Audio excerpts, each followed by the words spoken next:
अच्छा जी, दूसरी एक बड़ी इम्पॉर्टेंट डेवलपमेंट, इम्पॉर्टेंट देखे ना कि कैसे शोर मचाया जा रहा था, हुकूमती हरकारे जो थे वो कैसे कह रहे थे कि जनाब बस जैसे ही शहबाज शरीफ साहब चाइना पहुंचेंगे तो जैसे तरबेला और मंगला के वो मंगला बंद वहाँ पे डैम के वो गेट नहीं खोलते, उन्होंने गेट खोलने हैं और वहाँ से फिर दूध और शहद की नहरें जो हैं वो चाइना से चलनी शुरू हो जाएंगी और अरबों डॉलर की इन्वेस्टमेंट आ जाएगी, एड आ जाएगी। तो वो बड़ी जगह टकरें मारी हैं पाकिस्तान के वफ्द ने जाके, लेकिन हासिल वसूल जो है कुछ भी नहीं, गिलास तोड़ा 12 ने। और ये कहा गया था जनाब के वो शो किया जा रहा था कि जनाब अली चीन के जो सदर हैं वो बड़ी बेताबी से इंतज़ार कर रहे हैं। तो जब ये पहुँचे हैं शहबाज शरीफ साहब वहाँ पे, तो पता चला था कि एयरपोर्ट पे एक शहर के जो डिप्टी मेयर हैं वो इस्तकबाल करने के लिए, पाकिस्तानी वफ्द का इस्तकबाल करने के लिए मौजूद थे। और अब हालत ये है कि किसी पैकेज का ऐलान नहीं हुआ, कोई बड़ी सरमायाकारी सामने नहीं आई और कोई कर्जा रीशेड्यूल नहीं हुआ, बल्कि उन्होंने ये कह दिया चीन की हुकूमत ने कि जनाब आप कमर्शियल बैंकों से ख़ुद जाके बात करें, अगर 5 बज गए जल्दी जाएँ, ज़रा ये कहा होगा कि छेती जाओ 5 बजे बैंक बंद हो जाते तो उन्होंने कहा जी बैंकों में आप खुद जाके बात कर लें। अच्छा जी, फिर इसके ये एक और बड़ा जो शो किया गया था कि वहाँ के जनाब टीवी चैनल्स जो हैं वो लाइन में लगे हुए हैं शहबाज शरीफ साहब का इंटरव्यू करने के लिए। तो मैंने अपने एक दोस्त जो सहाफ़त से ही मुंसलिक हैं और चीन में वो मुकीम है, उनसे मैंने बात की। मैंने कहा यार कि वहाँ के मीडिया पे कितना शोरो होगा है हमारे वज़ीर आज़म का। तो उसने कहा जी इत्थे तो पता भी नहीं किसी को कहते यहाँ पर तो पता तक नहीं किसी को कि चीन के। कहते जी टीवी पे एक मुख्तसर सी खबर लगी है और 4 लाइनों की खबर जो है वो यहाँ पे अखबार 2 या 3 अखबारात में शाया हुई है। तो लेकिन बहरहाल ये हक बनता है, ज़ाहिर है तारड़ साहब साथ हैं, उन्होंने भी तो अपनी नौकरी हलाल करनी है तो वो कर रहे हैं। बात कर लेते हैं कुछ नए जजेस की तैनाती और तकर्री के हवाले से। तो सुप्रीम कोर्ट में खाली 3 असामियाँ जो हैं वो पुर कर ली गई हैं और इन 3 असामियों को पुर करने में चीफ़ जस्टिस जो हैं हमारे महबूब चीफ़ जस्टिस कादी फ़ायज़ ईसा साहब, उन्होंने जो बासूल कहलाते हैं और समझे जाते हैं माशाअल्लाह, उन्होंने अपने ही वज़ा करदा असूलों की धज्जियाँ उड़ा दी।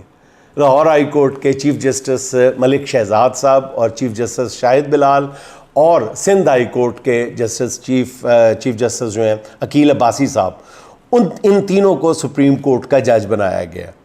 हालांकि इस्लामाबाद हाई कोर्ट के चीफ़ जस्टिस आमिर फ़ारूक साहब जो है वो सीनियरिटी लिस्ट में पहले नंबर पे थे। अब हर कोई जानता है कि हुकूमती मामलात को चलाने के लिए आमिर फ़ारूक साहब की बतौर chief justice Islamabad high court मौजूदगी कितनी ज़रूरी थी। अच्छा, लाहौर हाई कोर्ट के चीफ जस्टिस मलिक शहजाद मुसलसल हुकूमत के लिए दर्द सर बने हुए थे, क्योंकि वो जो इंसदाद दहशतगर्दी की अदालतों में जजेस का तकर्रुर हो रहा था, इलेक्शन ट्रिब्यूनल्स में जजेस की तकर्रुरी का मामला था। तो चीफ जस्टिस जो मलिक शहजाद थे वो कानून से हट कर कोई बात मानने के लिए तैयार नहीं थे। तो उनका इलाज यही था कि उनको कुछ देर के लिए सुप्रीम कोर्ट भेज दिया जाए। तो वो काम जो है वो काजी फ़ायज़ ईसा साहब ने कर दिया है। अब लाहौर हाई कोर्ट के जो नए चीफ़ जस्टिस हैं शुजात अली ख़ान साहब, वो कैसे मामलात को चलाते हैं और जिन मामलात पे मलिक शहजाद साहब ने एक स्टैंड लिया हुआ था, स्टांस अपनाया हुआ था, उसको किस तरह वो कैरी फॉरवर्ड करते हैं, ये तो आने वाला वक्त ही बताएगा कि क्या हुकूमत फायरवॉल सिस्टम से सोशल मीडिया को काबू में करने का ख्वाब जो है वो पूरा कर सकेगी। तो कहने वाले ये कहते हैं कि ये मुमकिन नहीं है। तो वक्ती तौर पे कोई कामयाबी किसी हद तक तो मिल सकेगी हुकूमत को, अरबों रुपया लगा के भी, लेकिन बात यह है कि अब हर टेक्नोलॉजी का तोड़ जो है वो दूसरी टेक्नोलॉजी में मौजूद है। मतलब जैसे अब ट्विटर की बंदिश का जो तोड़ था वो VPN ने निकाल दिया, इसी तरह फायरवॉल को ठंडा करने के लिए कोई वाटरफॉल सिस्टम भी आ जाएगा इसलिए थोड़ी सी भी कोई अक्ल सलीम रखने वाला बंदा है ना, वो ये बहुत अच्छी तरह जानता है कि ये फायरवॉल सिस्टम जो है अल्टीमेटली बैकफायर वॉल सिस्टम साबित होगा। और असल मसला ये है कि हुकूमत इस वक्त तो इसके लिए कह रही है कि जनाब हम ये इसलिए कर रहे हैं, उस लिए कर रहे हैं, जैसे सोशल मीडिया को का मुंह बंद करने के लिए बहाने तराशे जा रहे हैं। इसी तरह इस फायरवॉल लगाने के बाद भी यही कहा जाएगा कि हम मुल्क दुश्मन अनासर को आइडेंटिफाई करना चाहते हैं। तो हुकूमत से मेरी दरख्वास्त है कि सीधा मुँह फाड़ के कहे कि जी PTI वाले फड़ना है। PTI क्यों आप बहानेबाजी क्यों कर रहे हैं? इतने जो अरबों रुपए लगा रहे हैं आप, सीधी बात है, बच्चा बच्चा जानता है कि आप PTI का मुंह बंद करना चाहते हैं। PTI के लिए या जो इस मुल्क में कोई रूल ऑफ लॉ की बात करना चाहता है, आप उनके मुंह बंद करना चाहते हैं। आप बहानेबाजी से काम लेने की क्या ज़रूरत है? खुल के बात करें, जो बात करनी है खुल के करें। वो मेरे जहन में वो बात आ जाती है कि किसी तकरीब में कोई ऐसी तरह कोई बंदा जो है वो टिकटकी बांध के एक खातून को देखे जा रहा होता है, घूर रहा होता है। तो काफ़ी देर बाद जो है वो खातून तंग आके उसको कहती है कि आप मुझे इस तरह क्यों घूर रहे हैं? तो बंदा कहता है जी आपकी शक्ल ना मेरी तीसरी बीवी से बहुत मिलती है। तो वो औरत कहती है अच्छा, हैरत से कहती है कि आपकी पहले कितनी बीवी हैं? कहते जी 2। तो ये जो आपने कहना है ना, जो आपके दिल में है, वो मेरा ख्याल है कि हुकूमत को खुल के बात करनी चाहिए। ये जिस तरह अब गुज़श्ता रात, बल्कि रात क्या कहना चाहिए कि आज़ादी इज़हार पर शब खून मारा गया है रात की तारीकी में।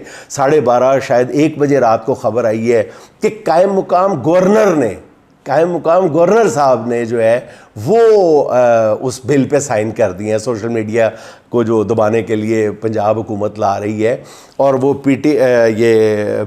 पीपल्स पार्टी और नून लीग ये मिल के खेल रहे हैं। और कई चैनल्स ने जिस दिन गवर्नर साहब छुट्टी पे गए उसी दिन ही कह दिया था कि गवर्नर साहब को छुट्टी पे भेजा ही इसलिए जा रहा है कि उसके बाद नून लीग का कायम मुकाम जो गवर्नर होगा वो आके इस बिल पे साइन कर देगा। तो पीपल्स पार्टी अपना दामन बचाने में भी कामयाब हो जाएगी और हींग लगेगी ना फटकड़ी, और काम भी हो जाएगा। तो असल बात ये है कि जो समझने की है इस वक्त, जो अकल रखते हैं कि अगर मोहब्बत या नफ़रत पर भी फ़िल्टर लगाया जा सकता है ना, किसी के दिलों में जो पाई जाती है, किसी के लिए भी नफ़रत, किसी के लिए भी मोहब्बत, तो फिर लगाए फाबेहा। ऐसे 100 सिस्टम लगाए जो अगर मोहब्बत फ़िल्टर कर दे, नफ़रत फ़िल्टर कर दे, जिसके लिए भी पाई जाती है। तो अगर मतलब आईना जो है हुकूमत के चेहरे पर लगे बदनुमा दाग दिखा रहा है, तो आईना तोड़ने से काम नहीं चलेगा। इसके लिए अपने दागदार चेहरे का इलाज कराना ज़रूरी है। हुकूमत सोशल मीडिया पे मतलब फायरवॉल लगाने की बजाय उस आग को बुझाने की कोशिश करे जिसमें इस वक्त करोड़ों लोग झुलस रहे हैं। इस फायरवॉल सिस्टम में आप देख लीजिएगा कि जुल्म और ज़्यादती की वारदातें कभी भी नहीं छुप सकेंगी। और कहते हैं ना, जो चुप रहेगी ज़बान खंजर लहू पुकारेगा आस्तीं का।